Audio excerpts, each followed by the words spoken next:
Hello, Michael over here.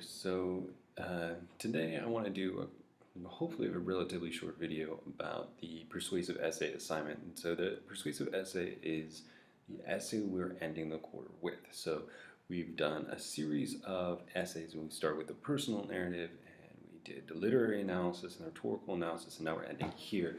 And there are a couple of reasons for that. Really, the first one is that it allows us to bring to bear essentially everything that we've been working on this quarter, right? Organization, which we worked on with the personal narrative, finding and using evidence and practicing close reading skills, which we did with the literary analysis and the response papers, and looking at and using rhetorical skills, which we did with the previous paper. So the overall assignment is going to be 3 to 5 pages, type double space, and ultimately you'll find 2 pieces of supporting evidence, but we'll get there. And again, some of you may have written persuasive essays before, and some of you haven't, and even if you haven't, not a big deal, because we will get there. So the first thing that I want to remind you of, and it's true with all writing, especially true with a persuasive essay, is that all writing has a goal. You want somebody to know something, to do something, or to believe something, right? We're always in the act of persuading people. We do it a million times a day. We just don't even really think about it, right? How many times a day do I try and persuade my daughter to, pick up her toys or, whatever. So we're always sort of in this, right? And even though not all persuasion is done in writing, we often engage in persuasion using those same skills. So the skill set is transferable whether or not we're talking about writing or whether or not we're talking about speaking. And so we'll kind of maybe talk about those interchangeably. The first thing that I want to start with is the fact that I like to reframe things a little bit, because even if you've had an English class in the past where you've talked about persuasive essays, it's likely that you've had an instructor who's used the terms persuasive essay and argumentative essay somewhat interchangeably. And I'm not a fan of that for a really maybe particular reason, but I think that the splitting hairs in this case makes a lot of sense. An argumentative essay is an argument, right? It assumes that one side is right, one side is wrong, and there's no in between, right? And if we're in an argument, my whole goal is just to convince you that my way is the right way and your way is the wrong way. A persuasive essay takes a slightly different approach. A persuasive essay is there to say, hey, you seem like you might be convincible, right? I might be able to convince you, or persuadable. So here are the facts, and are you sort of willing to follow along, right? So the goals are slightly different, right? If you think about it. So the goal of a persuasive essay is to convince a reader that they should do something, that should take some sort of action. And really, the goal of an argumentative essay is to convince a reader that the speaker is correct, right? The approach is also different. In the approach to persuasive essay, I assume that my reader is open-minded and willing to be persuaded. And in an argumentative essay or any sort of argument, I generally assume that the other side doesn't agree with me, right? So again, you sort of think about this. The goal of an argumentative essay is to sort of prove that the speaker or the writer is correct, doesn't usually suggest a course of action, may refer strongly on pathos, right? And may ignore counter-arguments because, hey, it's a stronger argument if you don't bother to even mention the other side, right? So for example, if I had the following thesis, voting should be required, anyone who doesn't vote is unpatriotic, I have an argumentative essay. People are going to feel strongly about that one way or the other. And by using the word unpatriotic, I've automatically alienated some people who may not even stop to listen to me or to read it because of a difference of opinion, and if I can't get them to read it or listen to it, there's no way that I can persuade them, right? But a persuasive essay really is trying to persuade a reader, again, that some action should be taken, that a policy should be changed, an opinion should be revised, something like that, and it is open to counter-argument, right? It's more like a discussion. But it's not necessarily a straightforward opinion piece, right? We're not just going with, in my opinion, because unless you are a professional or somebody with absolute authority. Who you are as a citizen isn't necessarily going to be that persuasive, right? Now, if you have some specific background or some specific experience that lends authority to it, that ethos, then I would say go for it. So here's another example that would be more of the same idea, right, as the previous one, but more of a persuasive essay thesis. Voting is an important part of democracy and should be considered a civic duty. Now I can open probably a dialogue, and nobody's going to be that maybe caught up in the specific wording, right? So we need to think about is how you word your claim, right? It's not just what you say, but how you say it, right? A claim too broad or biased is going to alienate some readers. And again, kind of remember that the easiest thing for them to do is to stop reading. Now, before I get too much further into it, I think it will help to kind of think about maybe the essential parts of a persuasive essay. And I think that we often overlook these. So a persuasive essay is intended to persuade. Yes, it's in the title. But I think that there are three basic parts. First, I have to persuade my audience or indicate to them in some way that a problem exists. Hey, here's a problem that needs to be solved. Then I have to explain why it's a problem that has to be solved. Here's the problem, here's why we need to do something about it, and then here's what we should do about it, right? So once I have established it and explained why it's a problem, I need to provide some sort of solution, right? In other words, I'm just the guy that's saying, hey, there's a big problem out there, somebody should do something about that. So here's my example, right? So let's say the problem is that mutant penguins are buying up all the ice cream. That's a pretty big problem, no pun intended. So the problem is that they're huge, they eat a lot of ice cream, and they can be vicious if you try and take their ice cream from them, right? So that's a problem. Now, why should it be addressed, right? If we don't stop them, they will eat all of our ice cream, there won't be any left. Mutant penguins are extremely violent when they get ice cream headaches, and someone could get hurt, right? This is a public issue, right? There's a public health issue. Now, what should we do? What's the possible solution? So we could send someone to negotiate with them. We'll find our best penguin negotiator to go out there and convince them that we all deserve ice cream and we can figure out a way to share. Right? So again, I've established the problem, why it's a problem, what could be done about it.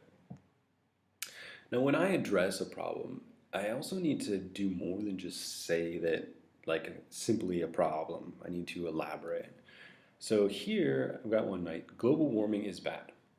Okay, but for a reader, they don't know why it's bad or what's bad about it. They may have their own thoughts or ideas or opinions about it. So I need to guide them in the right direction, right? So a better way to approach this would be to say global warming is damaging our environment and may lead to a shortage of arable land, or land that can be farmed, right? We can plant things on. So then I need to give a solution, right? A weak solution is we should build awareness. Well, again, this is somewhat vague. What do we do once we build awareness? Okay, we have awareness, now what? So instead I could say, by imposing strict restrictions on emissions from new automobiles, we can begin to decrease the amount of pollution in the air and help prevent the loss of arable land. So now I've got my three parts, right? But there's still something that's missing. And it's a very important part of all writing, and it's, again, especially true when it comes to a persuasive piece, right? When we wrote the personal narrative and you thought about audience, it's anybody who might sort of, well, it's not everyone, but it's a broader audience, like somebody that's interested in your life story, right? Somebody that might be interested in getting a little slice of memoir. And when we looked at the literary analysis, again, the audience was a little bit more geared towards people who might be interested in The Handmaid's Tale, might want to learn more about it.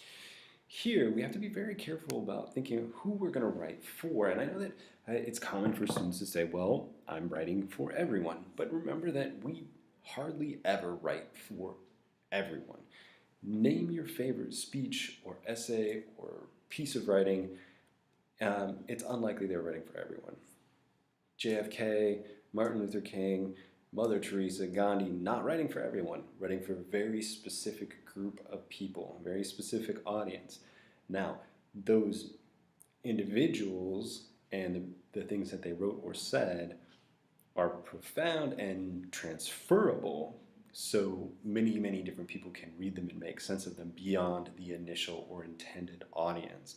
However, when Frederick Douglass was writing Hypocrisy of American Slavery, he wasn't thinking about us a couple hundred years later. He was thinking about his immediate audience, right? Simply that it's so well written and so transferable and so applicable to other things that we can still read it and appreciate it today. So who are you writing for, right? So if you think about it this way, if you wanted to write an article about affordable college tuition, who would the audience be? Well, likely student would be your number one, or parents paying for their students' education, but probably also educators and administrators.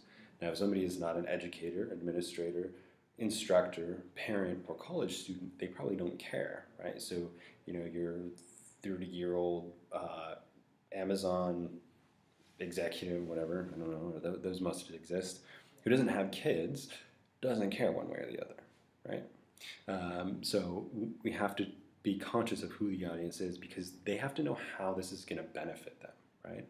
So the audience for a documentary on cruelty to animals would have to be somebody who can do something about this. Now, whether that's wanting somebody to donate money or support a cause or volunteer their time, whatever that is that I want them to do. And lastly, a speech on the importance of young people playing sports. Really, probably the only audience for that are parents with young children, right? I would be right in that target audience, but if you don't have kids, or you have kids and your kids are older, it's probably not going to be as interesting or applicable to you, because there's nothing that you might do about it unless you have a lot of extra money to donate to youth sports. Now, as we're doing that, as we're thinking about audience, we also have to be very careful about preaching to the choir. And maybe you've heard this term before, right? When we preach to the choir, we're talking to people who already agree with us, right? So again, we're not going to be able to persuade them because they're already persuaded, right? So I'm kind of spinning my wheels.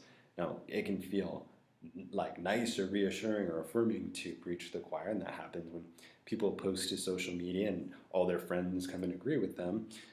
But it's not a super productive piece of solid academic writing, and really not going to move anything forward, right?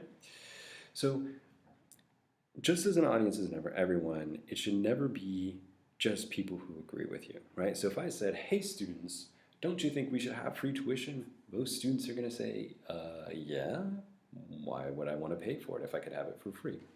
And the same would be true if I said, hey, math teachers, don't you think math is important? Yeah, anybody who's dedicated time, their life to teaching a subject, be it math or English or history, obviously sees some value in it being taught. Otherwise, they're in the wrong profession.